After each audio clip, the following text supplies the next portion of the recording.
During the hurricane, I was up in the mountain with my mom, my sister, and my grandma. And well, we were there surviving the hurricane, and of course the aftermath of that hurricane impacted our lives. Yíamar Rivera knows hurricanes. She and her family grew up preparing for them in the mountainous central region of Puerto Rico she calls home. They know how to prepare. Yeah. However, they prepare for 2 months or maybe 1 month, not necessarily to be without things for that long. Visiting with her in the barrio of Caimito, Yíamar tells me her life changed after Maria swept through, killing nearly 3,000 people on the island. We spent like 9 months without electricity and without water. The University of Notre Dame finding that just the lack of electricity in rural areas for months following the storm contributed to thousands of post-hurricane deaths. We were suffering without the electricity, with the lack of services. The electric power grid was fragile before Hurricane Maria, but the storm exposed just how catastrophic the situation really was and still is. Our infrastructure is just barely hanging by a thread, like our electrical infrastructure.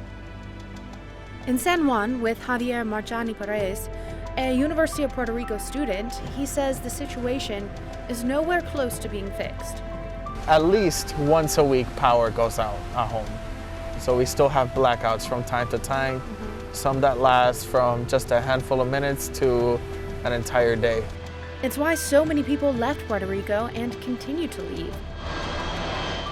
Just 9 months after Maria, the U.S. Department of Energy found out-migration accelerated in pace from 2010 through the close of 2017, with more Puerto Ricans now living in the continental United States than in the Commonwealth. All aspects of our life changed, and for some people, it resulted into a climate migration. We think of climate migration as something that's way off in the future, but some Puerto Ricans have already made life-changing decisions after Hurricane Maria altered their home forever.